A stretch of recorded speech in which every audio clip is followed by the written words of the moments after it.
good afternoon, everyone. 안녕하십니까, 교수님. Thank you. Thank you for your presentation, Professor, a while ago. So today I will be discussing the overview of Philippine economy. So this is just a fast-paced presentation. So bear with me.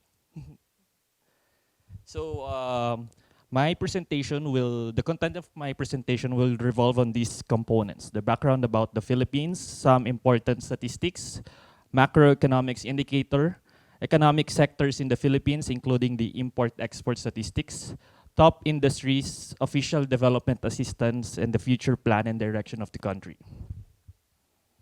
So basically, I will start my presentation about some information and statistics relating the economy of the Philippines. In 2020, the current population of the Philippines was estimated 109 million. So now I think it's 110 million, which is the 13th largest in the world. The total land area of the Philippines is around 300,000 square kilometers, the 64th largest in the world, and the Philippines has a unitary presidential type of government with a constitutional republic. The Philippines is using also the Philippine peso as its currency. So as of June 2023, the recorded Filipinos who are in the labor force is around 48.84 million. So 66.1% employment rate as of June 2023. So 2.33 million Filipinos do not have job, or 4.5% unemployment rate as of June 2023 also. So the Gini coefficient of the country, or the measure of inequality, is 41.2, which rank medium. The Philippines also ranks 95th on the ease of doing business among different countries. So some macroeconomic indicators. In this slide, I will discuss some macroeconomic indicators. So the nominal GDP of the Philippines is around 440 billion pesos, or it is the 36th largest in the world. This is the nominal value. And the real value is the 1.29 trillion purchasing power parity. So it is the 29th largest in the world. So the GDP growth of the Philippines in 2022 was estimated at 7.6%, but as of the Q1 in 2023, the GDP growth is 6.4%. So basically, it was lowered in Q1 compared to the 2022 outlook. So the main contributors of the GDP by sector are the agriculture, forestry, and fisheries, same as with the other countries, industry, and service. So I will discuss later what are these sectors. So the inflation rate in the Philippines as of July 2023 is the 4.7%. So basically, it's one of the highest among the Southeast Asian countries. So about the import-export statistics, the total import of the Philippines in 2022 is $159.29 billion. So what are the main imported goods? The main imported goods by the Philippines are the electronic products, mineral fuels, agricultural products, transport equipment, industrial machinery, iron and steel, and other goods. So also, these are the main import partners of the Philippines: the other ASEAN countries, China, Japan, South Korea, United States, European Union, and other countries. So the Philippines exported amounting to $115.26 billion in 2022. Our main export goods are electronic products, highest with 57.8%, agricultural products, mineral products, manufactured goods, ignition wirings, machinery and transport equipment, and other goods.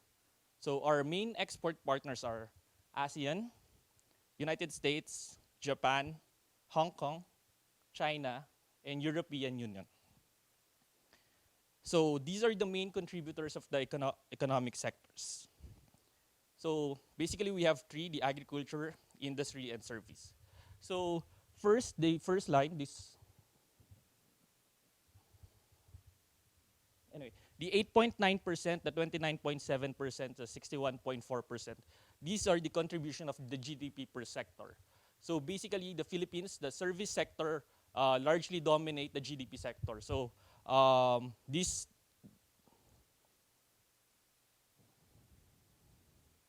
So these are like the later after this slide I will tell what are these service industry and agriculture sector. So the agriculture sector only contributes 8.9%. So from in 1950s to 2000 to 2020, the agriculture sector, the contribution of the agriculture sector significantly decreased. I forgot to include the amount, how the total contribution of the agriculture sector from 1950s to the present time, but it significantly decreased. So the next row, the 23.8%, the 18.0%, and the 58.2% are the labor force by occupation.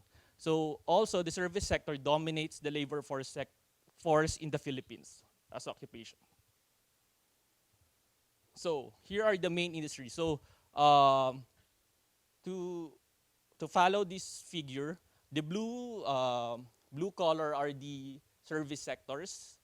The gray colors are the industry sectors, and the green colors are the agriculture sector. So basically, these are the main sectors: the electronic assembly, aerospace parts, agribusiness, automotives, IT and business processing, outsourcing, food processing, furniture and textile, pharmaceuticals, petrochemicals, metal casting and mining, shipbuilding, and tourism.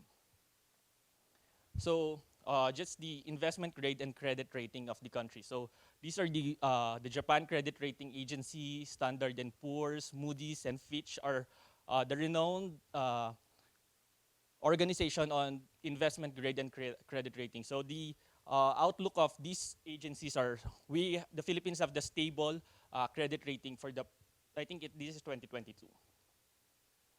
So about the official development assistance, or the ODA, in the Philippines. So there is a law in the Philippines, the Official Development Assistance Act of 1996.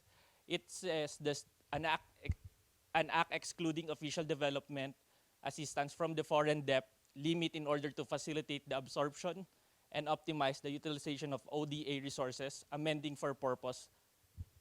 Okay. So ODA, as defined in Republic Act 8182, ODA Act of 1996, is a loan or a grant administered to promote sustainable social and economic development welfare of the Philippines.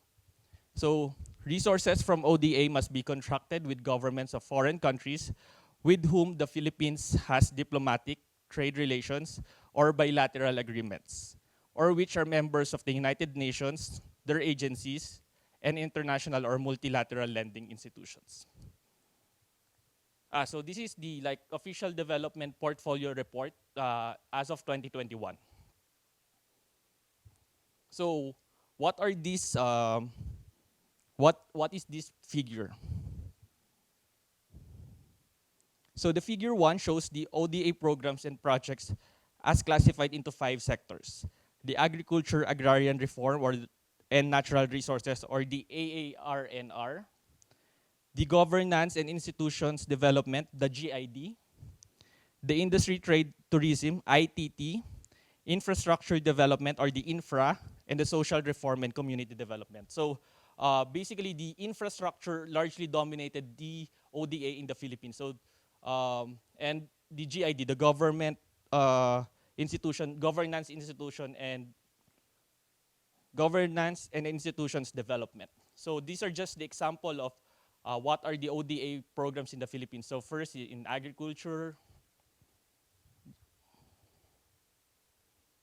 So in the agriculture, the infrastructures, with the Philippine flag, the governance and institution development, the ITT, and the SRCD, or the social reform and community development.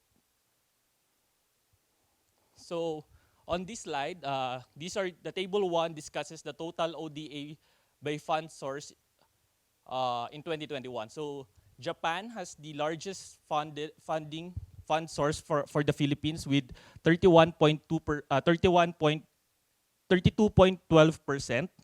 And next is the ADB, the AIAAB, China, and Korea. So these are the total ODA fund source as of 2021.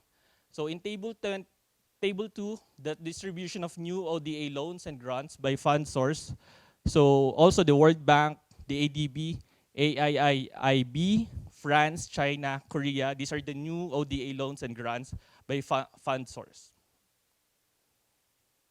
So some like project title or completed projects in the Philippines that funded by the KOICA. So first, the automation of flood early warning system for disaster mitigation. The Panay Island Upland Sustainable Rural Development Project.